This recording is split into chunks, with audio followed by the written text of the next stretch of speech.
Assalamualaikum warahmatullahi wabarakatuh, Bapak Ibu Guru hebat. Perkenalkan, nama saya Samsa Mubarok, mahasiswa PPG Prajabatan gelombang 2 tahun 2023. Seperti biasa, pada kesempatan kali ini saya akan memaparkan tugas dari mata kuliah Filosofi Pendidikan Indonesia dengan dosen pengampu yang pertama Bapak Dr. Haji Supratman DRS MPD, dan yang kedua adalah Bapak Dedi Nurjamil MPD.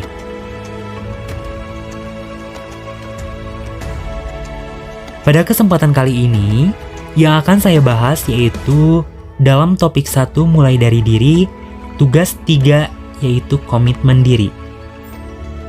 Pada video-video sebelumnya saya sudah membahas tentang refleksi pengalaman bersekolah, kemudian panggilan menjadi guru, dan yang terakhir yaitu komitmen diri.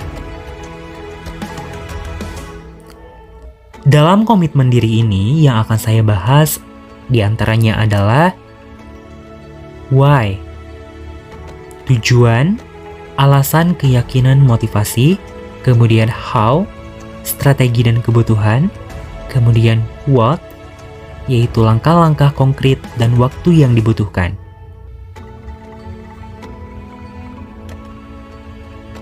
Yang pertama, mengenai why, alasan, keyakinan, dan motivasi.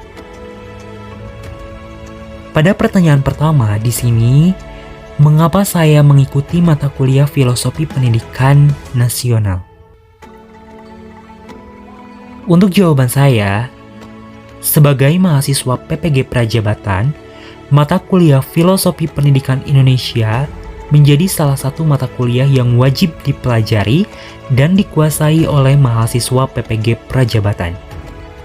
Di samping karena merupakan mata kuliah wajib, melalui mata kuliah Filosofi Pendidikan Indonesia, kita dapat mengetahui berbagai pemikiran ataupun pandangan para ahli mengenai filosofi pendidikan, khususnya di Indonesia, serta memahami apa yang menjadi amanah dari Bapak Pendidikan Nasional Indonesia, yaitu Bapak Ki Hajar Dewantara. Kemudian yang kedua, apa yang saya yakini? Dari pemikiran Ki Hajar Dewantara, saya meyakini bahwa memang setiap siswa itu memiliki kemampuan sesuai dengan kodratnya. Oleh karena itu, tugas guru bukan untuk mengganti kodrat siswa itu sendiri, tetapi guru itu dapat memfasilitasi siswa untuk mengembangkan kemampuan kodratnya agar dapat menjadi siswa yang mandiri. Kemudian yang ketiga adalah apa yang memotivasi saya. Mata kuliah Filosofi Pendidikan ini membuat saya termotivasi untuk mengetahui bagaimana langkah atau cara yang tepat sebagai pendidik agar bisa menuntun murid sesuai kodratnya. Karena selalu ada murid yang belum tahu kemana langkah yang diambil dan akan menjadi apa ke depannya. Sedangkan di sisi lain, saya sebagai guru tidak boleh menuntut murid. Motivasi itu juga bertambah ketika berpikir bagaimana membuat murid sesuai tujuan Ki Hajar Dewantara, yaitu menjadi murid yang bahagia dalam belajar, sedangkan matematika ini adalah mata pelajaran yang menakutkan bagi murid. Seperti itu. Kemudian, yang selanjutnya yang akan saya bahas adalah how, strategi dan kebutuhan. Yang pertama, apa saja strategi yang akan saya terapkan untuk mencapai tujuan? Dalam rangka mencapai tujuan, strategi yang saya lakukan yaitu dengan meluruskan niat dan bertekad untuk mencapainya. Selain itu, berdoa dan berusaha menjadi salah satu strategi yang tetap saya pegang teguh. Karena saya yakin orang yang mencoba dan berusaha untuk mencapai tujuan akan lebih baik dibandingkan tidak sama sekali mencoba. Adapun hasil yang kita dapat itu adalah bonus dari usaha kita. Kemudian saya sebagai guru harus mampu menuntun murid sesuai kodratnya, menjadikan murid belajar agar selamat dan bahagia.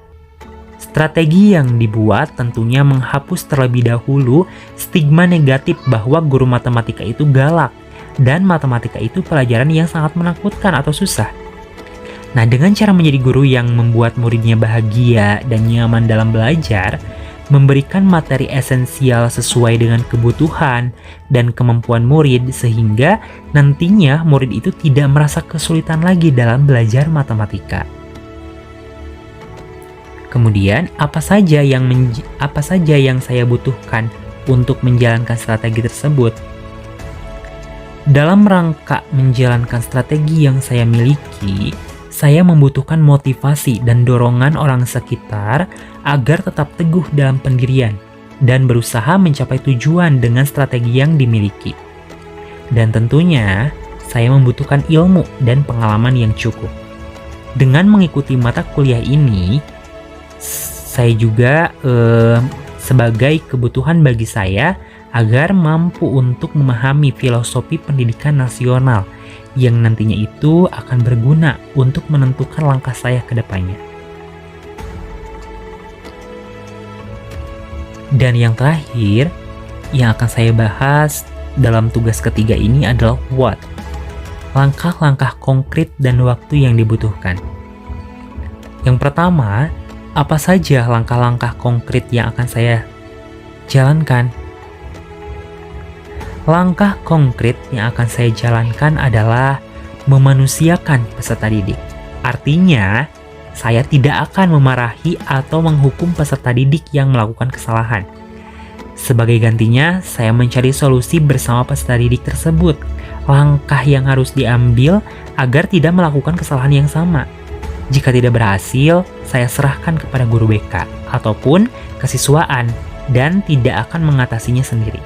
Tentunya hal itu sejalan dengan keselamatan dan kebahagiaan peserta didik. Kemudian yang kedua, kapan saya menjalankan langkah-langkah tersebut? Langkah-langkah tersebut saya jalankan sejak niat dan tekad itu muncul, hari ini dan juga secepatnya. Karena langkah baik itu harus segera dilakukan. Selain itu, pengalaman juga diperlukan sehingga jika lebih cepat dilakukan, maka saya bisa segera mungkin untuk mengoreksi kesalahan atau ketidaksempurnaan yang terjadi. Bahwa salah satu langkah awal saya sebagai seorang pendidik itu adalah memaknai dan menghayati pribadi sebagai manusia yang mampu untuk terus belajar dan memberikan manfaat bagi orang lain. Terima kasih. Wassalamualaikum warahmatullahi wabarakatuh.